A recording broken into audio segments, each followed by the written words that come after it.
Yo, what's up? Welcome to Kind of Funny Games Daily for Monday, October 11th, 2021. I'm one of your hosts, Blessing Adeoye Jr. Joining me is the LaCroix Poppy himself, Tim fucking Geddes.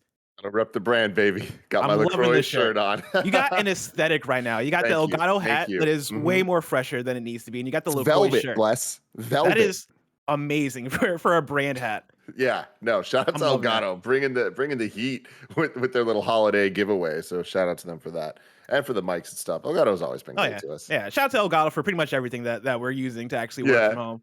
You know, the working from home aspect's funny about this shirt. So, Bless, I realized this weekend that I had a jacket in my closet that was covering like a bunch of my shirts, and I haven't moved that jacket since quarantine started. So I've realized that the majority of my shirts I just haven't even touched. I've only been wearing my Black MeUndies shirts, of which I think I have like 10 of them, and I just rotate between those. And I realized I have not worn graphic tees for 2 years. Oh my God. It's just been legit, just MeUndies, just plain black tee with a bomber jacket. That is it. That is legitimately life. The same as me a couple months ago, moving over some shirts in my closet and realizing that I have all these polos that I just haven't worn. I had that exact same moment where I was like, oh shit, I'm gonna have to expand out a little bit. Now, Tim, I want to talk to you about this weekend because two very big things happened this weekend, Tim, and we gotta address it. First and foremost, I broke and I got a Nintendo Switch OLED. Metroid Dread. I also got Metroid Dread. All right. And let me tell you, I've been loving this thing. Yeah. This thing is awesome. Very lovable. You were exactly right. The screen makes a difference. It looks amazing to play on. I've been absolutely loving mine. I just beat Metroid Dread over the weekend, and I could not be more impressed with the end of that game. They delivered, man. They fucking delivered. It is so impeccably perfect Metroid. Good for them. God. They nailed the landing, and I am hoping this means good things. I hope this game sells very well, and I hope we get more. Oh, yeah. Oh, well, we might talk about that for story number one. But that was first and foremost, I wanted to shout out the Nintendo Switch. But even more so, even more important, something big happened this weekend. Me and Kevin went out to a bar and hung out. It was a great time, wasn't it, Kevin? It was a great time. It was a great time. It was a wonderful time. We also got a couple of babies that happened over the weekend. Shout out to Greg and Jen Miller. And also shout out to Gary Witta, who had a baby that caught me off guard. I was like, oh, shit. That's surprise, baby. Surprised the shit out of me. I had no idea, but you know, it's a wonderful thing. Of course, Greg has been out for like the last, I guess, couple of days of work. Of course, he was out there dealing with some real life shit. And now that he's actually had the baby, that means he's out for like the rest of the year. He's out the rest of the year. It's our game now, Bless. He's left it to us. He's left it to the kids, even though I feel like you're probably even more of the adult, kind of funny, even more so than Greg. But even still, you know, it feels like Daddy's gone for the rest of the year, and we get to just like Daddy go crazy. No, I'm calling him. I mean, he's literally a daddy now. I feel like I gotta call him Daddy. No, I feel like we shouldn't double down on this. I'm tripling down. I'm calling him Daddy Miller from now on. Daddy Miller's gone, and it's me and Tim just as long here as you chilling. don't call him Daddy Greggy, because that sounds too creepy. That sounds kind of right. What about Greggy Daddy? Greggy Daddy. Greggy Daddy does roll off the tongue. I do like that. I can't believe that man is a father. Oh my God! Official. Everybody, there's no takebacks now. No takebacks. He's here now. Everybody, go over to Twitter. Shout out Greg and Jen. Show them all the love. Same with Gary Witta. Show them all the love.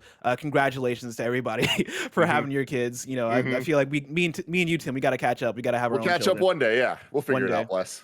But for now, let's figure out some video game news because today's stories include Metroid Dread selling like hotcakes, more proof of Metal Gear Solid 3 Remake, and more because this is Kind of Funny Games Daily. Each and every weekday at 10 a.m. live right here on twitch.tv/kindoffunnygames. We run you through the nerdy news you need to know about. If you're watching live, you can correct us when we get stuff wrong by going to kindoffunny.com/you're wrong. If you don't want to watch live, you can watch later on youtube.com/kindoffunnygames, roosterteeth.com, or you can listen later on podcast services around the globe by searching for Kind of Funny Games Daily. Remember, you can use Epic creator code KINDOFFUNNY on all Epic Store and Epic in-game purchases like Rocket League and Fortnite to help support the channel. To be a part of the show, to patreon.com/KindofFunnyGames, where bronze members or above get to write in, and silver members or above get the show ad-free with the exclusive daily post show. Housekeeping for you. Of course, like I said, it was a big baby weekend. Go over on Twitter and show some sweet, nasty love to Greg and Jen and Gary Whitta for the birth of their big, beautiful kids. And speaking of Greg may be out, but that doesn't mean the train stops. I'm hosting PS Love You XOXO, happening live in a couple of hours on Patreon. And we're going to be talking about the PlayStation games that deserve remakes. I need your help. Go over to patreon.com/kindoffunnygames to let me know what games you think deserve a remake, and Janet and I will talk about those submissions on the show. And then today's the day, the first episode of the Arkham Files, a Kind of Funny Games mini-series where Barrett looks back at what makes each of the Batman Arkham games so special, premieres today on youtube.com/kindoffunnygames at 2:30 p.m. Pacific time. Today's a busy day. Go over, join Barrett in the live chat and talk with him about why Arkham Asylum is still a masterclass in design. Then, if that's not enough for kind of funny feature content, The Blessing Show returns this week as a YouTube premiere. You can tune in on Thursday at 9 a.m. Pacific time on youtube.com/kindoffunnygames as we break down what's up in a very loopy episode. And then tomorrow at 11 a.m. Real quick, I just want to say with both The Blessing Show and with the Arkham Files that Barrett's working on, of course, I want you to watch all kind of funny content, or at least all that makes sense for you to consume. But please, please, please watch these videos, because so much more work, so much more effort and time and care and love is being put into these things. They are true edited video essays with a lot of passion behind them, a lot of expertise behind them. Roger's killing it on the edit front. Like, these are special, and they're the type of content that all of our daily stuff funds and allows us to make, where the goal of those isn't necessarily making money and all that stuff. It is just like making good content. So please just support the good content, because we love making it. We want to keep making more. For sure. And if you're somebody who hasn't tried out like watching any of our and like any of the Roger edited short form stuff, I cannot recommend it enough. I know like people know us as the podcast channel. People come to us for the long form stuff. People love to listen to us banter and crack jokes and all those things. I cannot recommend enough. Go and check out, even if it's just to try it out. Like, go check out either an episode of The Blessing Show or the Arkham Files or whatever it is, because again, we work hard on it, and it is like the stuff that, I mean, me and you both love watching short form content, right? And it's like one of those things where, we're blessed because we get to do this, and like the podcasts are kind of our bread and butter. But like the short form content is like our chance to get weird and get creative and do things that we really want to do that we don't normally typically get to do. And so for sure, go check those out. It would mean a lot to me, Roger, and Barrett. And yeah, again, those are happening. The Barrett's thing is happening today at 2:30, and then the Blessing Show episode is coming out Thursday, 9 a.m. Pacific time. But tomorrow at 11 a.m., right after KFGD on twitch.tv/kindoffunnygames, we are partnering with Nvidia Geforce as Andy, Mike, and Nick will be playing Back for Blood, showing off DLSS and all that dope RTX tech. Thank you to our Patreon producers, Pranksy and Blackjack. Today we're brought to you by Purple Mattress, Demon Slayer, and Raycon, but we'll tell you about that later. For now, let's begin with what is, and forever will be, the Roper Report. It's time for some news. We have 6 stories today. Baker's dozen. Now, Tim, I don't know if people can hear this or they can tell. I have like a frog in my throat. Like I don't know. Okay. As long as you can't tell, that's good, because last night, I don't know what happened. I don't know if the heater didn't kick in or what, but it was cold. And I woke up and I was like, "Oh shoot, man! Like I have like a small sore throat. I'm good. Like it's not even like a cold. I think it's just like the most minor of like sore throats. And so as long as you guys can't tell, then it's all good. I'm gonna keep trucking through.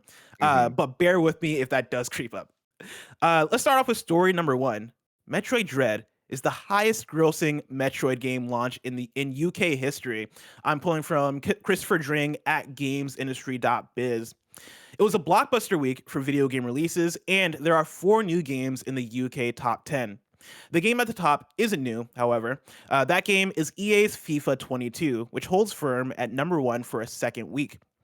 Artist formerly known as FIFA 22. Oh yeah, formerly known as FIFA 22, probably going to be changed to EA Games UFC or whatever, or not UFC, EA FC. We'll talk about that in a few stories. FIFA's closest rival this week is Far Cry 6 from Ubisoft. The game's box sales are almost 70% lower than Far Cry 5, which was released in March 2018. 47% of sales were on PS5, 24% on PS4, and 29% on Xbox platforms.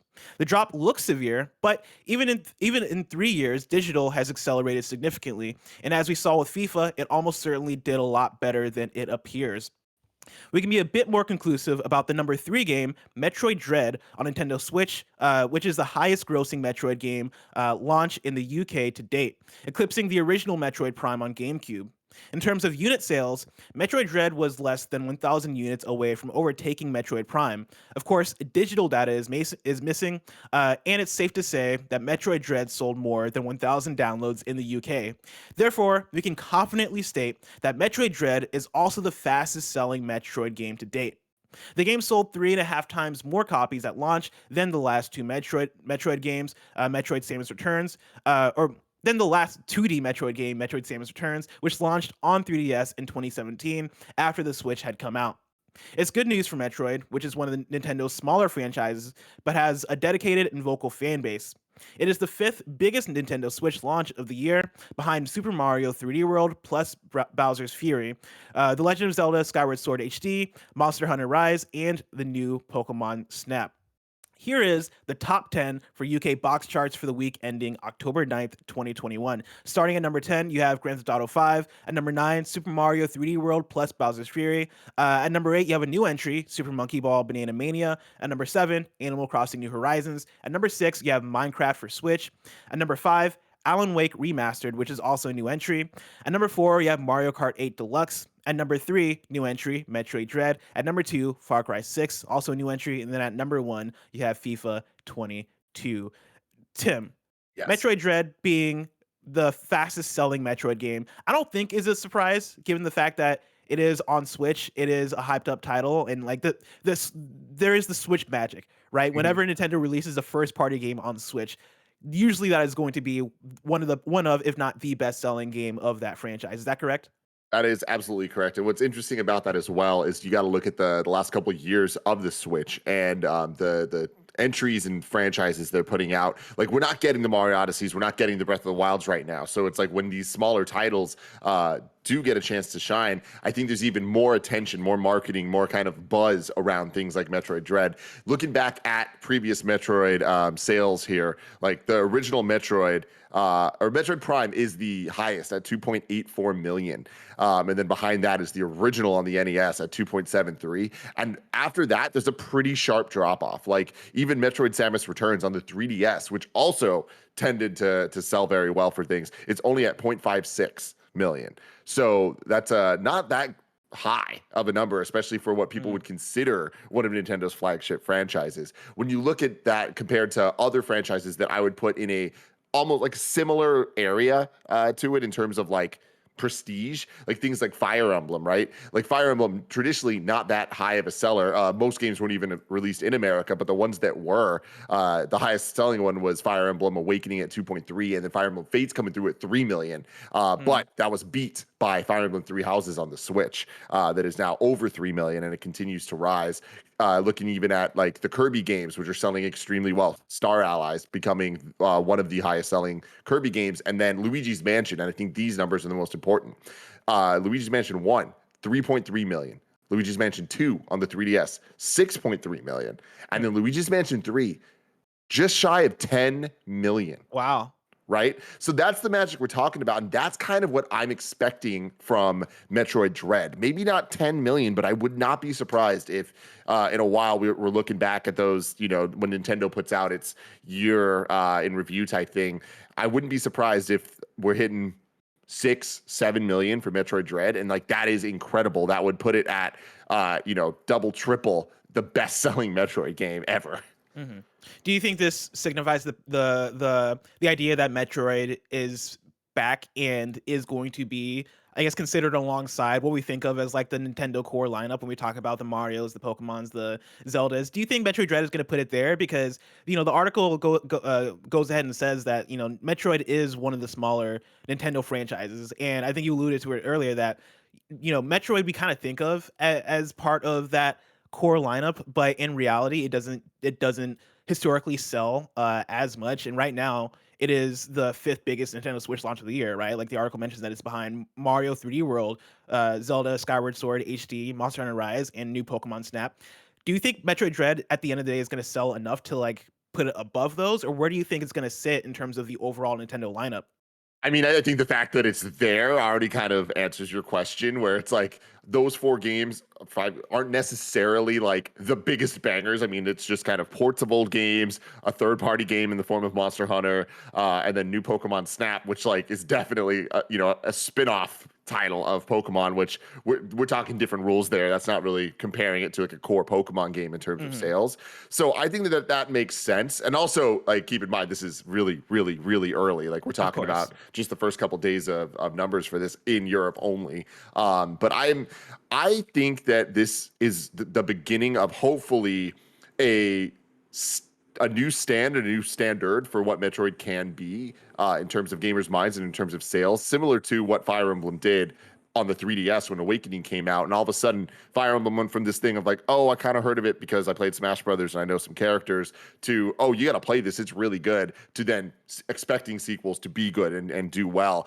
Of course, not on the level of Mario and Pokemon, which are on their own kind of level, and then under that Zelda. Like, I don't think that it'll ever hit those heights. I don't think it needs to, but like if it hits a kind of vibe with people, where imagine over the next couple of years, if we have Metroid Dread now, soon we get Metroid Prime Trilogy in some form, whether it's just a port or a remake of the first game or something, OG Prime, and then we eventually get Metroid Prime 4. That might be the most momentum Metroid has ever had. Like, it's crazy to think about this franchise where it started on the NES, goes to the Game Boy, and then Super Metroid happened on the SNES, and then nothing. The N64 did not have a Metroid game. It just went an entire generation without anything. And then one of the craziest things, I've been talking about this a lot because we've been talking about Metroid Dread so much, but like, can you believe that Metroid Prime and Metroid Fusion, the first 3D game that is revolutionary and changed the entire genre, and Metroid Fusion, the last 2D Metroid game until a couple days ago, both came out on the exact same day? Wow. Yeah. Yeah, like, I mean, when you mention this being the most momentum Metroid has had, right? Like, this is going to rival that in terms of, oh, Metroid is back. And for it being on the Switch, which is one of the most successful Nintendo platforms ever now, that is going to put it in a place to succeed, right? Like, Dread being in that fifth place spot right now, but it being so critically well received and seeming to get more people into the franchise. I can't imagine how that momentum is going to feed into a release of Prime Trilogy. Which, where are you at with that? Do you think that's for sure going to happen at this point? It is the worst kept secret in video game history, I think, at this point, but I think it has kind of taken on a life of its own. Where did the source of this secret come from? I believe that at some point the Prime Trilogy port to Switch did fully exist and was fully ready to go. What the plans for that are now in 2021, I'm not sure. Because there's a lot of rumors popping up about Prime 1 just being remade. I wouldn't be surprised. It's Nintendo. They do weird ass shit. Why not both? They'll figure it out. They released Mario 3D collection last year, and now we're getting Mario 64 on Switch in a couple of weeks when it comes out on Nintendo's Switch Online. Nintendo is down to do weird shit like that, and it almost strikes me as similar to the Switch Pro, where spring Switch Pro is for sure happening. We're all like, yes, like the sources are right. It's being reported by the Bloombergs, all the sources that we trust, the Jeff Grubbs, all these people, and we're sitting here like, wow, they still haven't announced it, huh? Like, is this still happening? Did plans get scrapped? And I'm in a similar place with Metroid Prime Trilogy, where I'm like, it makes too much sense. And for a company like Nintendo, where we're always talking about the weird Nintendo decisions, and we're talking about how they didn't enable Bluetooth audio until like a few weeks ago, and Nintendo's always doing weird shit. I'm sitting here like, I am convinced that Metroid Prime Trilogy has to happen, but the fact that it's Nintendo makes me think that they're gonna fumble it somehow, or they just have different plans in mind, or they're like, cool, we're gonna hold this until we feel like it's absolutely necessary.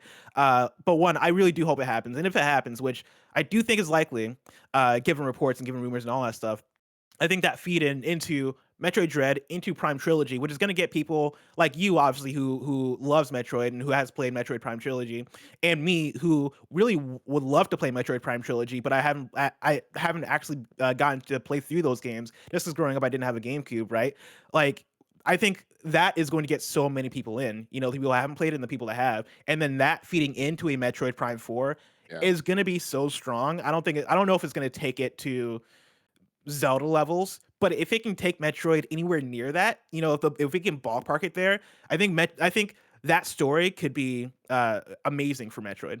Yeah, absolutely. I mean, there's a lot to break down there. What I think is really interesting is the idea of Prime Trilogy. Like, I love the Prime Trilogy. I love all three games, but in my opinion, they're not all equal. Like, Prime 1 it's the best. It is the gold standard. And the others were really good sequels, but they weren't Prime 1. I would honestly be totally okay with just a Prime 1 remake. Like, if I had to vote, I would vote for just like let's put more love and care into that and like make it a better, more modern experience to then lead into Prime 4. But like, I'm not gonna be mad at just a more straightforward port because they already did that on the Wii with the original Metroid Prime trilogy that they ported from the GameCube and adding motion controls and all that Yeah.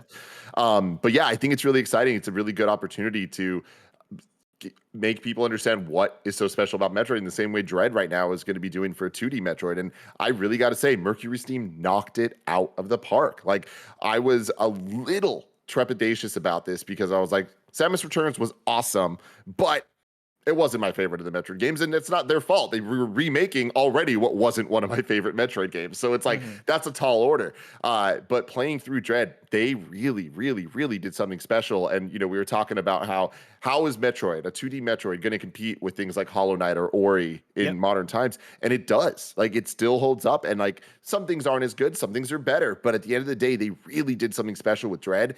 And granted, different teams, different all this stuff. I am very hopeful for what a Prime 4 could look like. Because even with Prime 4, I've been a little similarly in thought about the 3D versus 2D, where it's like, is a modern Metroid Prime something that audiences are going to want? Is it something that I'm going to want? And playing through Dread, I have more hope than ever, where I'm like, wow, I didn't think a 2D Metroid could hit me this hard, and it did. So I'm hopeful.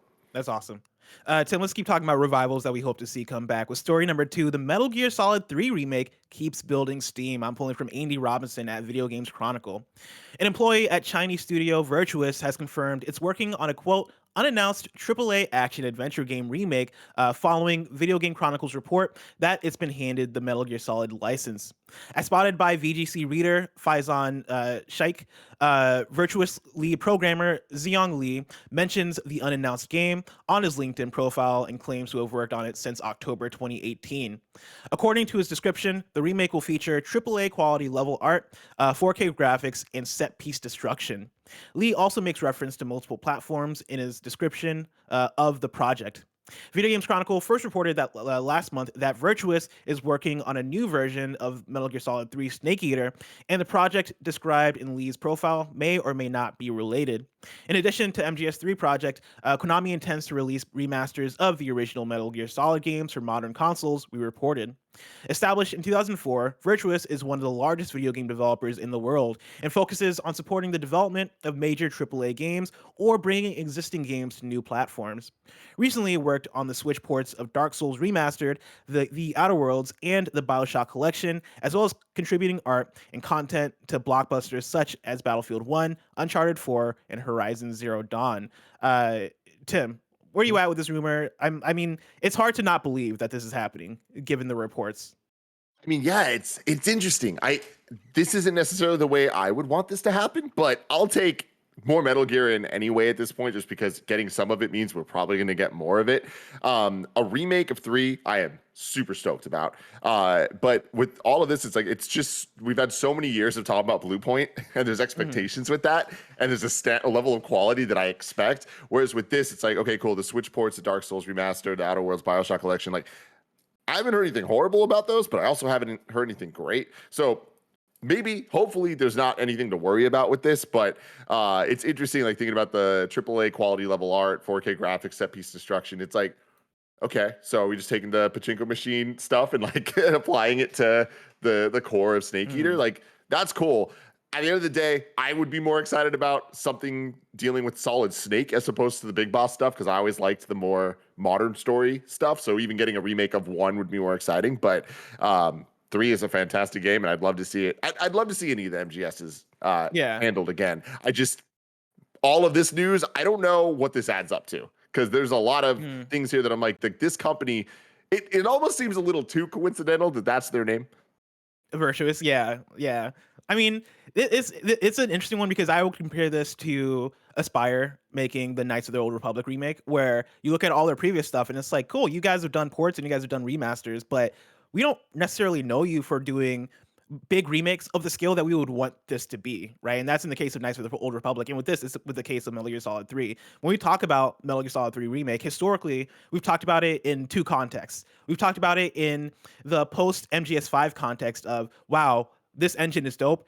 Konami, use this engine and make Metal Gear Solid 3, because that would Yeah. be phenomenal. And then we've also talked about it in the context of, oh, Bluepoint would be perfect for remaking a Metal Gear Solid, right? And I think for me, I'm in the same boat as you, where remake any Metal Gear Solid, I'll be down for it. I love Metal Gear Solid. I do love Metal Gear Solid 3 and the big boss stuff more so than like the contemporary modern Metal Gear Solid content. But I love both regardless, right? Like both of Yeah, me those. too.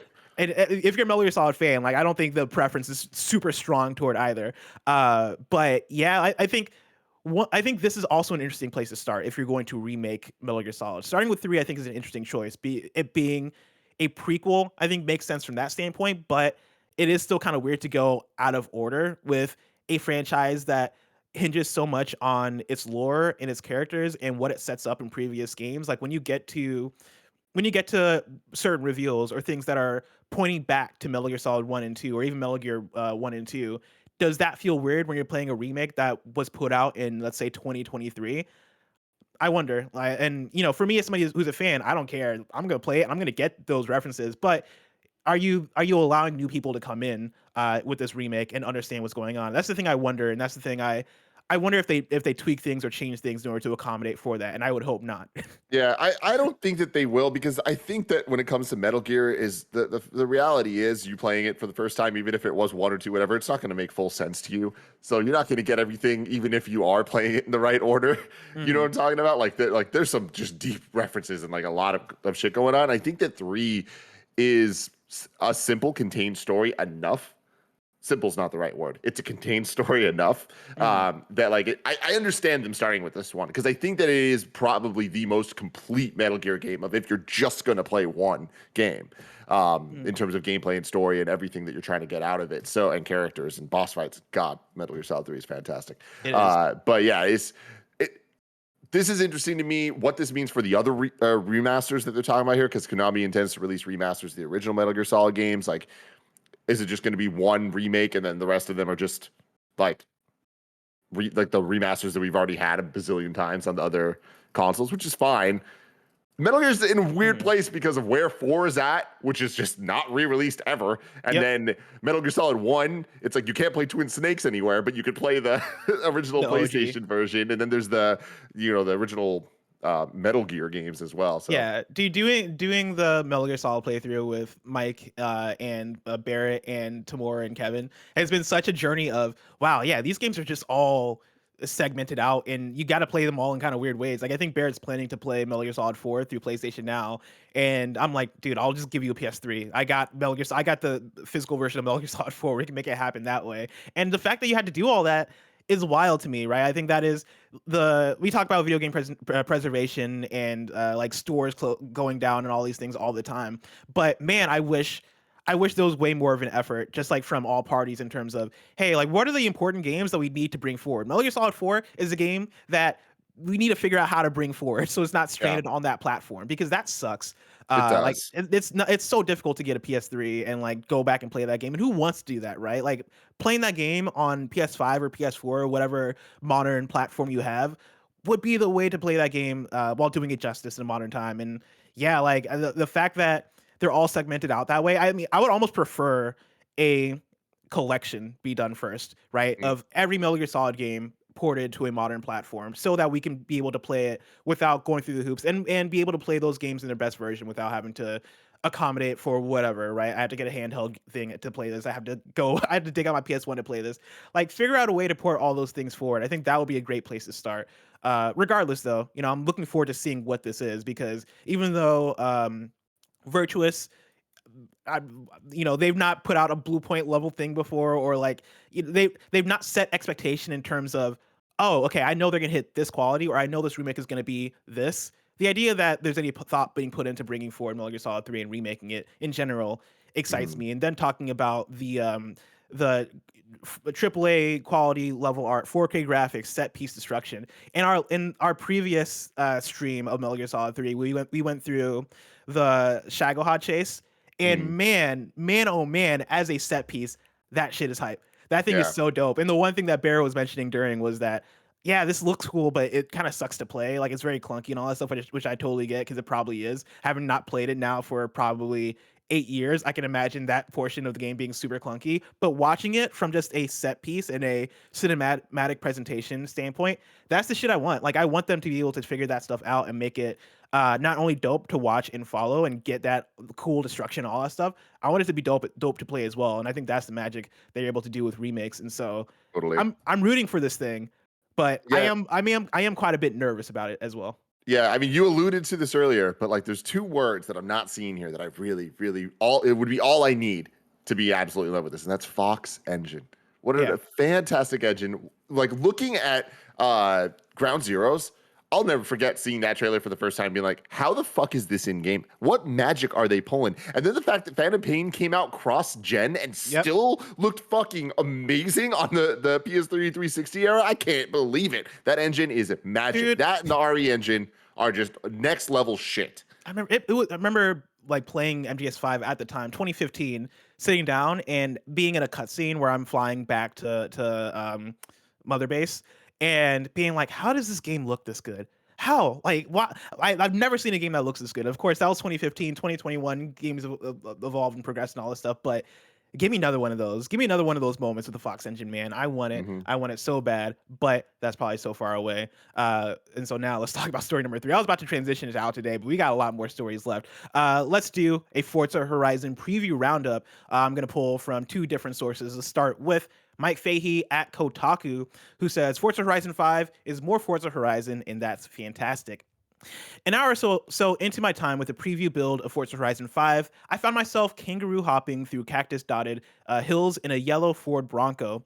I wasn't heading to a race or a PR stunt location. I had no particular goal in mind. It was just me in the lush desert, a burly SUV, and a chill song on the in-game radio I can't name due to embargo restrictions. I barely started playing, and already I'd reached a point of Forza Horizon Zen.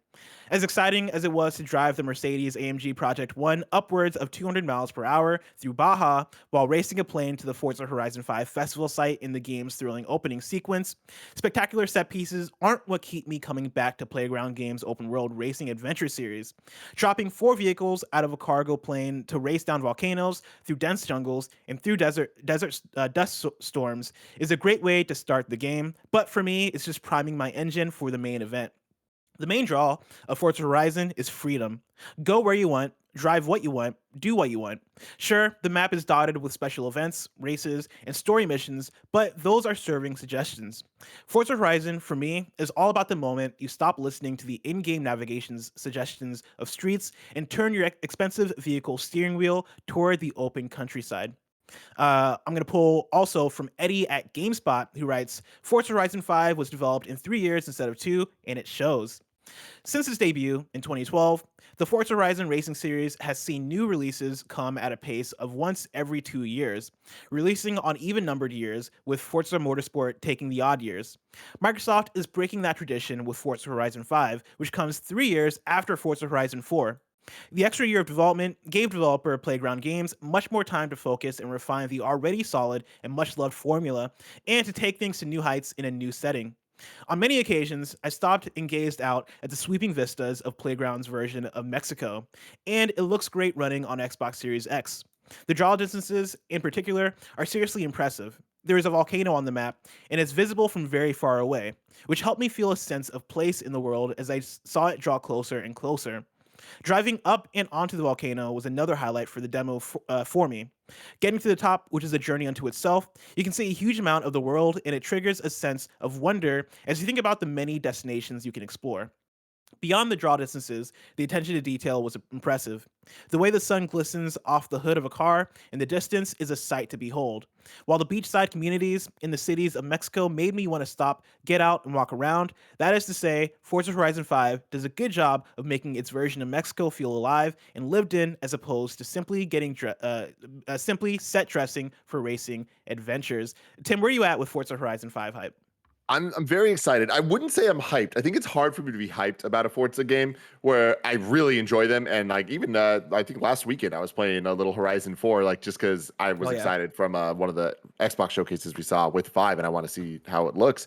And like the games are just simply fun, you know. So I'm excited to play it, but it's not like it's something that I'm like counting down the days for. But it is so impressive looking, and like it is.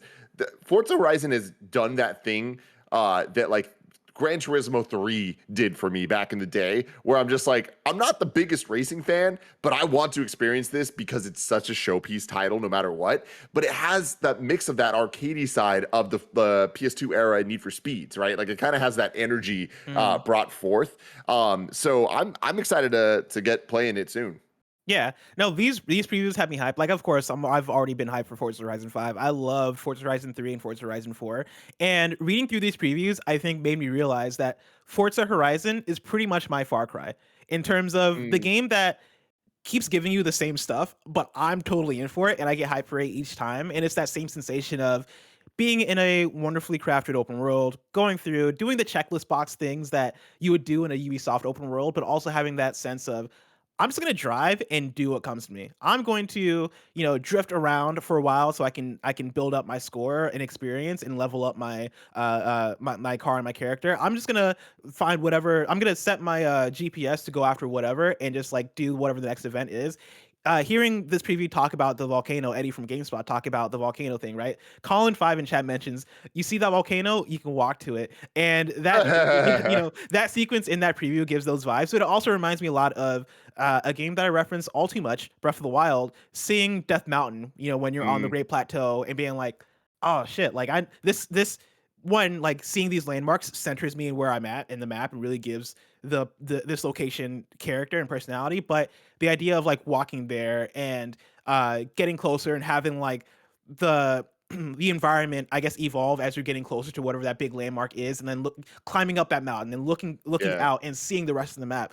I love those moments in open world video games, and Forza Horizon, I think, is underrated in how well they're able to kind of provide those moments, and the idea that at In least a for this racing game. in a racing game, yeah, which I think Forza Horizon easily goes above and beyond in terms of open world racing games and what it can do, how it looks, how Mhm. good it is to play, the set piece moments, all these things. Forza Horizon does a wonderful job of that, and hearing about just that one moment from Eddie has me super excited to check this one out. Yeah, totally. One thing I wanted to bring up, and go to You're Wrong and let me know if you can think of something. But what was the first game to do that? You see that mountain there? You can Ooh, go there. Because the first time I remember hearing it, and I think it might be the first thing, because I can't think of a game before it that would have promoted this way, was Jack and Daxter, the Precursor's Legacy on the PS2, the first I one. thought you were gonna say Skyrim. Oh no, Jack and Daxter, because I remember, and plus you'll appreciate this. You know Uh-huh. the N64, the hot tips, the VHS tapes, Oh yeah, hot oh yeah, I love news. those. Yeah, Hot Yeah, News 64. PlayStation did a similar thing, and they had the PlayStation Underground discs that would Yes. be Oh demo yeah, discs, but then I also love like, those. yeah, amazing. And then I want to do a whole Gamescast topic about that stuff. That could be fun. But Dude, I can dig out. I probably still have some PlayStation Underground discs on I me love that I it. can dig out, and I might I have the Hot love News it. 64 VHS. But on one of them that was leading into the like upcoming launch of Jack and Daxter, there was this video featurette with Naughty Dog, and I remember them like talking and doing the demo of like, that mountain there, you can go there. Like Mhm. everywhere here, it's like there's no loading and all this stuff, and it's like that was a long time ago, and it's just Yeah, it'd be funny if thinking back for how much of a meme it's turned into now. Like, was it Jack and Daxter that did it first? Let that'd me be know. hilarious. Kindafunny.com/you're wrong. I don't know if they would have done it in the demo, because I never watched any Ocarina of Time demos, but Ocarina of Time had that, right, where you saw Death Mountain in the background and you could go to it, even though of course like in the actual world it's just a JPEG, but Hmm. still the same thing of oh shit, I can Hmm. go there, I can have fun there. Tim, before we Hmm. get into our next news story, I want to remind everybody that you can go to patreon.com/kindafunnygames where you can get the show ad free. And speaking of ads, let us tell you about our sponsors. This episode is brought to you by Purple Mattress. Picture this. You're in bed ready for a good night's sleep. It's hot, you're sweaty, your neighbors are causing a ruckus, so are the cicadas who emerged from the ground after 17 years of getting ready to mate, scream, and die.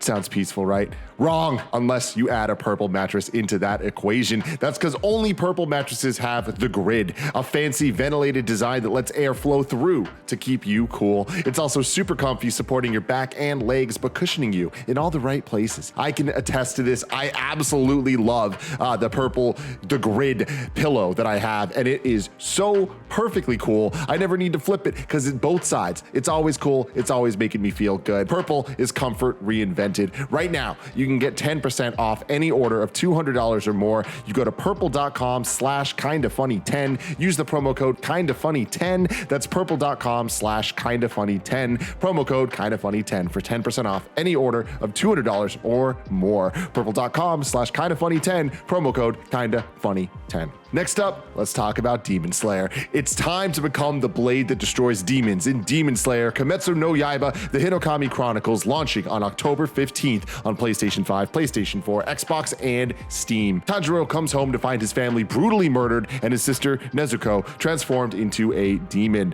So, Tanjiro does what anyone would do, vow to become a demon slayer to restore his sister's humanity and kill the demon that massacred his family. Duh. Based on the anime of the same name and the box office hit, the Mugen Train arc, this game's adventure mode lets you relive the most memorable moments and battles. There's also a versus mode where you can choose any combination of two characters to face off. With exhilarating gameplay and a whole bunch of skills and characters from the anime, rise up to become the strongest of the demon slayers. Pre-order Demon Slayer Kimetsu no Yaiba, the Hinokami Chronicles to unlock 2 bonus characters and get early access to the game. To pre-order, go to the link in the description. Finally, shout out to Raycon. We can't control the vibes of the world around us, but with a pair of Raycon wireless earbuds, we can at least control the vibes in our heads. Cool Greg is training for a half marathon. He's been getting his run on. He's been working out using his Raycons. He's been loving them. Whether you use them to get hyped, to relax, to work, or work out, Raycons are about to be your new best friends for on-the-go audio. The new everyday earbuds look, feel, and sound even better than ever somehow, and are still half the price of other premium audio brands. Raycons are sure to impress you before you even turn them on with their new and improved look, feel, and optimized gel tips for flawless in-ear fit. The coolest thing is their new awareness mode for when you need to listen to your surroundings instead of your jams. Right now, Kinda Funny Games Daily listeners can get 15% off your first Raycon order at buyraycon.com/KFGD. That's buyraycon.com/KFGD to save 15% on Raycons. BUYRAYCON.com/KFGD. Let's talk about story number 4. GTA, the Trilogy, Definitive Edition, could cost $70 with physical versions coming in December. This is Dom Peppiatt at VG247. Dom. Rockstar has finally announced Grand Theft Auto, the Trilogy, the Definitive Edition, a game collecting GTA 3, Vice City, and San Andreas, released in one collection. But the official details from Rockstar about the title remain a little thin. Luckily, the worst kept gaming secret of 2021 continues to spill more of its details even after its announcement. First up, we've got an inclination as to what the collection's price may end up being. Retailer Base.com opened pre-orders for the Definitive Edition collection last week, with a premium price tag listed at $70 on PS5 and Xbox Series X/S. Right now, these are just reports. The listings could have been published as placeholders.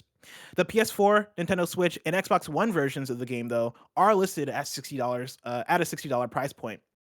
Secondly, we've seen that physical versions of Grand Theft Auto, the Trilogy, the Definitive Edition, may hit shelves by December. As per PPE, the last-gen versions of the collection will be out on shelves by Christmas, with other box versions of the game landing in 2022.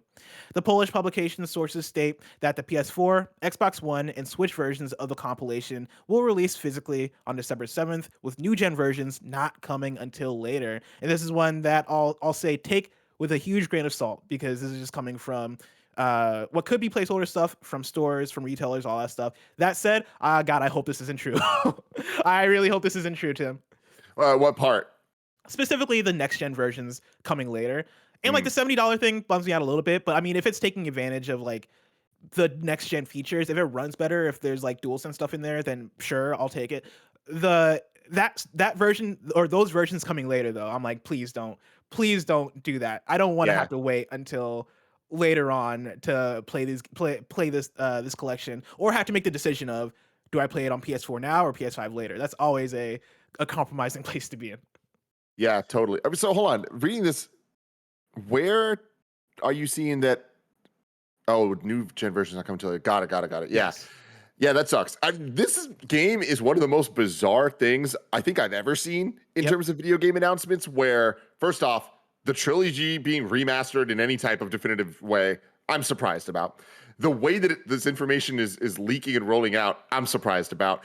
The fact that it's now official, it now is real, it exists, and we saw that little teaser thing. It just kind of dropped. Like, Rockstar always kind of does things a little bit differently, but they do things a little bit with more pomp and circumstance than this. And Yes. it's October 11th right now, and this game's coming out this year. Like, it's just kind of weird. Like, I feel like we're lacking some type of official big blowout reveal, and like that could come anytime. But I feel like we should know that it's coming soon. I don't know. This is just bizarre.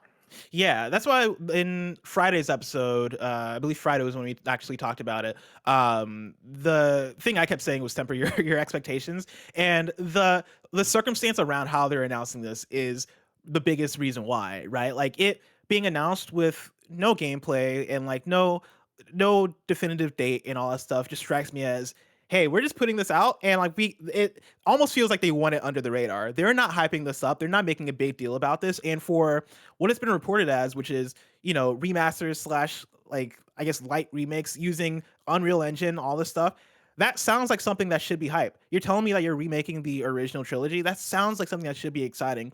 But with the way they're announcing it, them taking off the current versions of the trilogy games off of current stores, that makes me think that this is going to be on the lines of more remastery, like way more remastery than remakey. And also, you know, I I'm hoping that it's not like these aren't stripped versions of the games where they are lacking music or lacking features and all these things. Like, that is my main thing, where I'm like, cool, if these are just going to be straight up ports or light remasters, cool, I'm down with it. I love that you're putting these games out on modern platforms, period. Just make sure they're the good versions. Just make sure I get the music I want. Just make sure that Yeah. they run well. Like, if it runs 60 FPS smooth, looks great on PS5, I'm down, but let me see it. Let me see it in the marketing. Like, show Yeah, me a gameplay I'm trailer. excited to see it. I'm really excited to see it. And if any of these rumors are true, we're not going to have to wait long, because if it's coming December 7th, that's not like a Game Awards reveal. You know what I mean? Like, that's probably in the next month. At any moment, I wouldn't be surprised if all of a sudden a trailer drops and it like answers all of our questions. Yeah, God, I hope so. Let's continue on with story number 5. This is one that we alluded to earlier. FIFA could be rebranded as EA Sports FC. This is Tom Ivan at Video Games Chronicle. Electronic Arts has filed multiple trademark applications for EA Sports FC, which could potentially be the new name for its FIFA football franchise should it rebrand the series, as is currently considering. On October 7th, EA Sports Group GM Cam Weber confirmed the company was exploring the idea of renaming the blockbuster franchise and was reviewing its naming rights agreement with World Football's governing body, FIFA. It has since emerged that the company filed video game software trademark applications for EA Sports FC with the UK's Intellectual Property Office and the European Union Intellectual Property Office on October 1st and October 4th, respectively. I know this is one that you and Janet talked about a little bit, but now we have an actual idea for the actual rebrand, the name EA Sports FC, which I'm going to go ahead and say, I'm going to put my 2 cents in. I don't like that name. I feel like you can get way more creative than that. That sounds really boring. I mean, it's more than boring. It's like, I don't know. It gets complicated when it comes to soccer, football, whatever, because of the soccer, football, whatever thing, which is you either care and you're in, or you don't. And if you care, they can call this shit whatever. And the fans of FIFA, the fans of football are going to buy this game just like they have been buying this game for generations, right? But like, this is not doing them any favors for the other people that are just lightly interested in sports games or just interested in video games as a whole. Like, even calling it EA Sports Soccer in America, I think would be better. Or even like football spelled that way, like would be even better than FC. Like, what the fuck is FC? Football club, I guess. I mean, call it that. Call it that. Don't like abbreviate it in the thing. Like it's just, I don't know. It's weird. Like me and Jenna were talking about it last week, but like there are some weird legacy things. Like the football game's just called Madden. Yeah. Like what the actual fuck, you know? And here's my thing.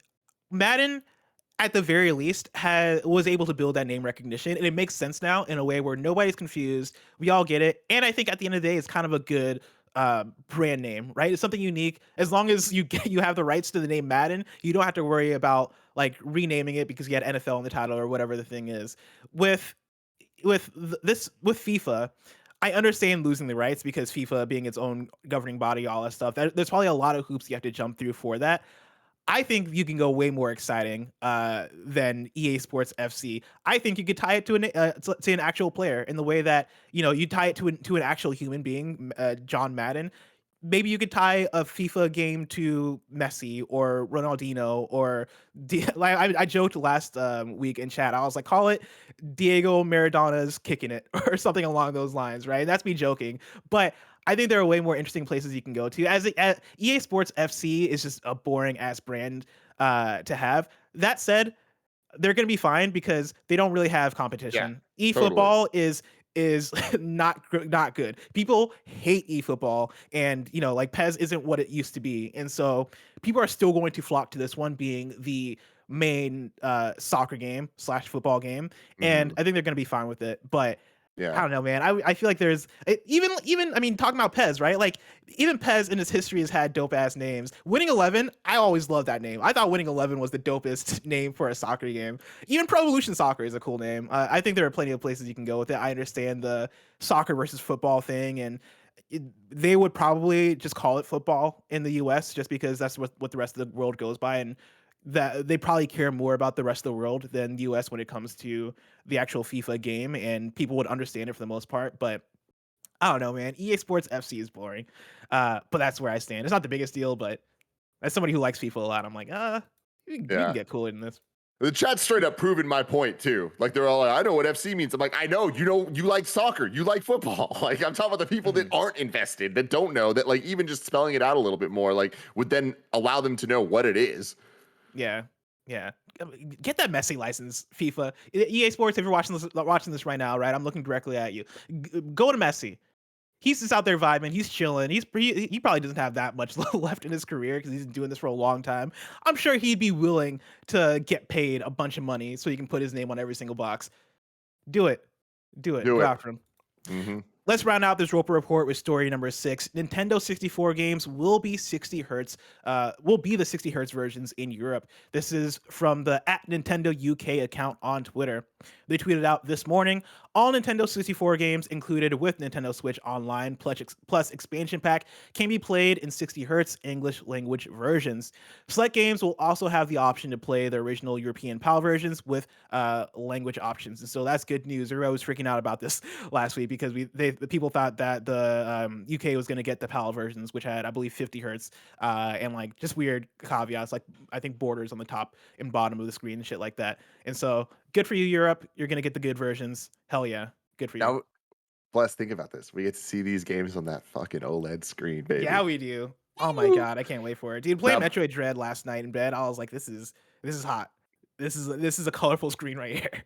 Plus, I was perusing some forums recently, and some people that I would say I respect enough in terms of when they say something, it might actually happen, but like their track record's a little iffy. I was seeing a lot of reference to the rare games coming to like more rare games after Banjo-Kazooie. So oh my God, Tim, I gotta talk to you about this because I want to figure out how to make N64 content. Whether that is, I love it. Whether that is, me doing Twitch streams with Mike or a segment for KFGD that is the N64 hype watch. I want to play through all these games. I fucking am so excited for this. I mentioned this last week. I think that this is my year, or this is my fall at least, in terms of the GTA trilogy getting released, and then also N64 online being a thing. I'm excited. Like those two things and Forza Horizon are probably the things I'm most hyped about for the rest of the fall. And goddamn, seeing the thumbnail with Mario Tennis and Mario 64 and Mario Kart and Ocarina of Time and Dr. Mario and all these games next to each other, it ignites a feeling in me, Tim. I love that.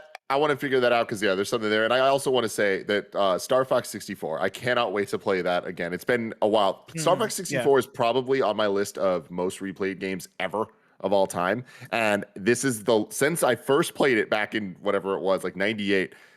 This is the longest time I've went without playing through it. So. Mm. I'm overdue. I'm waiting for this to come to Switch Online, and I can't wait to see it on that screen. But playing Metroid Dread this weekend just made me realize that I need to not give up on Star Fox just yet. It just needs to be given to the right people, put in the right hands, and Nintendo could make a fucking amazing Star Fox game if they focus on the dialogue, if they focus on the set pieces, if they focus on the character, and like make an epic story and have the gameplay back it up. That's all they got to do. That's all they got to do. Don't overthink it. Don't have on land missions. Don't have a bunch of different types of gameplay and all this shit. Just do what you do well and do it the Nintendo way. Come on, guys. Shit. Do that good shit. The one game I haven't played out of the list that I'm excited to check out actually is Winback. Because I remember seeing gameplay of it, but I never knew what that game was back in the day. I always I think I had it on like a VHS or something where you know how they would do the montages of all the different Nintendo or N64 games. You know, they would have the rock music and all that stuff. Winback was one that I remember seeing, but I never once thought about it. And as an adult, I never thought about Winback until this thing, like this announcement. And I went on Wikipedia, or no, I think I went on YouTube actually to figure out like, was this a Metal Gear Solid clone? Like, what was Winback? And I was pleasantly surprised when I learned that Winback was the game that like innovated like cover-based third-person shooting. I did not know that. Apparently, Winback went on to inspire. That's one way to put it. Yeah. Went on to inspire Kill Switch, which went on to inspire Gears of War and shit. And I would never have guessed that that started on the N64. Yeah. I'm sure there are other games that maybe inspired that as well, but the fact that Winback was one of the bigger titles in that legacy, I think is pretty cool. Anyway, Tim, me checking out Winback is just so far away. And by far away, I mean in like a couple weeks. If I want to know what's coming out to mom and grop shops today, where'd I look? The official list of upcoming software across each and every platform is listed by the Kind of Funny Games Daily Show hosts each and every weekday. Yeah. There he is. I knew you wouldn't feel me, Kevin. Part of me was scared that you were like way away from your PC, and I was gonna have to like hold that for a good 19 seconds. But thank God you came through. Out today, we got Settlement Survival for PC, Eternium for PC, Book of Travels for PC, Fox Goes Hunting is now available on Steam, Night Squad 2 is out today on PS4, and then Those Who Came is out now on Steam. New dates for you: Dog Shelter Sim To the Rescue rolls over onto Steam November 4th, 2021.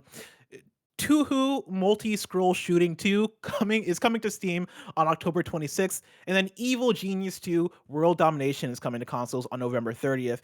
Deal of the day for you: there's a Sonic sale happening on the US eShop right now. You can get Sonic Mania for $10. You can also get Sega Aegis Sonic 1 for $6, Sega Aegis Sonic 2 for $6, and then Sonic Forces for $10. Let me tell you, Sonic Mania for $10 is a good deal. It's a fun game. Definitely check that out if you haven't. Tim, folks can go over to kindoffunny.com/you're wrong, where they can write in, let us know what we got wrong as we got it wrong, so we can correct it for those watching later on youtube.com/kindoffunnygames and on podcast services around the globe. Nanobologist writes in and says the origin of See That Mountain Over There was Jack and Daxter 1. And so Tim, you nailed it apparently. We go. Oh, let's see here. People are writing in. Somebody wrote in about the cool Nickelodeon Xboxes, which I didn't include, but yeah, those are cool. And so like if you have interest in Xbox Series X and Nickelodeon, check out the Nickelodeon All-Star Brawl consoles. I believe it's on Xbox's Twitter.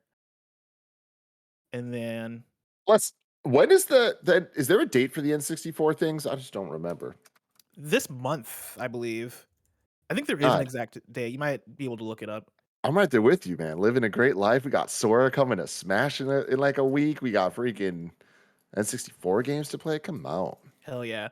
A couple people wrote in to mention that FC does indeed stand for Football Club, and so we nailed it there. And then Callahan writes in and says, he mentioned Evil Genius. FYI, it will also be available on Game Pass day one. And so that's a heads up for you, Xbox players. But for now, of course, today is Monday, which means we have a whole week ahead of us. This week's hosts look like this. Tomorrow, you're getting Tim and Laura Kate Dale. Wednesday, you're getting me and Andy. Thursday, it's Timur and Tim for Tim TM Thursdays. Then on Friday, it's me and Janet. If you're watching this live on Twitch right now, after this is Andy and Nick playing some It Takes Two. If you want to catch that stream later, subscribe to youtube.com/kindafunnyplays.